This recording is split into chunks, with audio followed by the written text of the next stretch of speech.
ករណីកុំមន្ត្រីបុកស្លាប់នៅ6នាក់នៅស្រុកមុងរស័យខេត្តបាត់ដំបងអត់មានរួយខ្លួនទេត្រូវតែមកទទួលទោសតាមច្បាប់ព្រោះដោយសារតែឥឡូវនេះសម្ដេចមហាបវរថាបតីហ៊ុនម៉ាណែតបានចេញបទបញ្ជាឲ្យឯកឧត្តមកើនរិទ្ធឧបនាយករដ្ឋមន្ត្រីក្រសួងយុតិធធនិងឯកឧត្តមសថេតអគ្គស្នងការនគរបាលជាតិត្រូវតែធ្វើការស្រាវជ្រាវឲ្យបានម៉ត់ចត់បំផុតនិងរកឲ្យឃើញអ្នកដែលបើកបររថយន្តពិតប្រាកដដែលបុកមនុស្សស្លាប់ទាំង6នាក់នេះឲ្យអនុវត្តច្បាប់ឲ្យបានម៉ឺងម៉ាត់ដើម្បីផ្ដល់ភាពយុត្តិធម៌ដល់ជនរងគ្រោះតាមរយៈសម្លេងបង្ហោះលើបណ្ដាញសង្គមផ្លូវការនៅព្រឹកថ្ងៃនេះតែម្ដងបងប្អូនគឺថ្ងៃទី31ខែមិនិនាឆ្នាំ2026នេះសម្ដេចមហាបវរថាបតីហ៊ុនម៉ាណែតនាយករដ្ឋមន្ត្រីកម្ពុជាបានចេញបទបញ្ជាឲ្យឧបនាយករដ្ឋមន្ត្រីកើនរិទ្ធរដ្ឋមន្ត្រីក្រសួងយុតិធម៌និងនាយឧត្តមសេនីយ៍សថេតអគ្គស្នងការនគរបាលជាតិធ្វើការស្រាវជ្រាវឲ្យបានម៉ត់ចត់បំផុតនិងរកឲ្យឃើញអ្នកបើកបររថយន្តពិតប្រាកដដែលបុកមនុស្សស្លាប់6នាក់នៅស្រុកមុងឫស្សីខេត្តបាត់ដំបងដើម្បីផ្ដល់យុត្តិធម៌ដល់ជនរងគ្រោះសម្ដេចបវរថាបតីលោកបានសរសេរបង្ហោះជាមួយនឹងខ្លឹមសារទាំងស្រុងដូចខាងក្រោមខ្ញុំបានឃើញមានការបញ្ចេញមតិជាច្រើនពាក់ព័ន្ធជាមួយនឹងគ្រោះថ្នាក់ចរាចរណ៍ដ៏រន្ធត់មួយ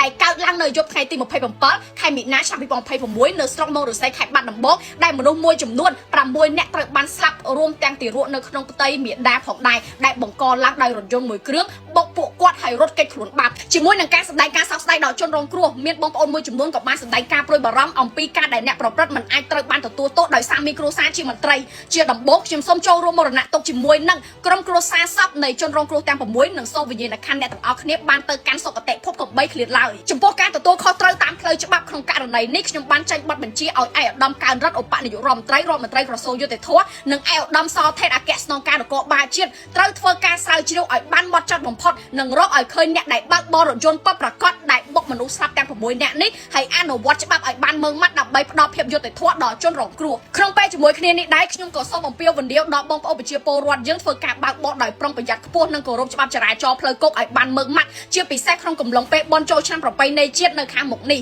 ខ្ញុំសូមរំលឹកឡើងវិញផងដែរចំពោះការបើកបរដោយមានគោរពច្បាប់ជាពិសេសការបើកបរដោយស្ថិតក្រោមស្ថានភាពស្រវឹងដែលបានបង្កឲ្យមានគ្រោះថ្នាក់ដល់អាយុជីវិតអ្នកដទៃនិងត្រូវទទួលខុសត្រូវតាមច្បាប់យ៉ាងតឹងរឹងបំផុតដោយគ្មានការលើកលែងដោយបានអនុវត្តនាពេលកន្លងមកគណៈបញ្ជាការឯកភាពរាជធានីខេត្តជាពិសេសសមត្ថកិច្ចពាក់ព័ន្ធទាំងអស់ត្រូវយកចិត្តទុកដាក់អនុវត្តបទបញ្ជារបស់រាជរដ្ឋាភិបាលឲ្យបានម៉ឺងម៉ាត់នៅក្នុងការពង្រឹងសុវត្ថិភាពចរាចរណ៍ផ្លូវគោកក្នុងឱកាសដែលបងប្អូនប្រជាពលរដ្ឋខ្មែរនឹងត្រូវធ្វើដំណើរទៅស្រុកកំណើតឬដំណើរកម្សាន្តនាពេលចូលឆ្នាំថ្មីប្រពៃណីជាតិខ្មែរទាំងអស់នេះផងដែរគឺជាខ្លឹមសារសម្ដីទាំងស្រុងដែលសម្ដេចមហាបវរថាបតីលោកបានសរសេរបង្ហោះនៅក្នុងបណ្ដាញសង្គមផ្លូវការរបស់លោកផ្ទាល់នៅថ្ងៃនេះតែម្ដងបងប្អូនទាំងអស់គ្នាចាំបងប្អូនទាំងអស់គ្នាក៏មានការព្រួយបារម្ភអីព្រោះដោយសារតែឥឡូវនេះសម្ដេចលោកបានចេញបទបញ្ជាឲ្យឧបនាយករដ្ឋមន្ត្រីកើនរិទ្ធរដ្ឋមន្ត្រីក្រសួងយុតិធម៌និងនាយឧត្តមសេនីយ៍សថេតអគ្គស្នងការនគរបាលជាតិធ្វើការស្រាវជ្រាវឲ្យបានម៉ត់ចត់ខ្លាំងមែនទែននិងស្រាវជ្រាវរកអ្នកដែលបង្កហេតុអ្នកដែលបង្កហេតុឬមួយក៏បើកបររថយន្តនឹងប្រកាសដែលបុកមនុស្សស្លាប់6នាក់នៅស្រុកមុងឫស្សីខេត្តបាត់ដំបងនឹងយកមកផ្ដាល់ទានទោសតាមច្បាប់តតែបានទោះបីគាត់នឹង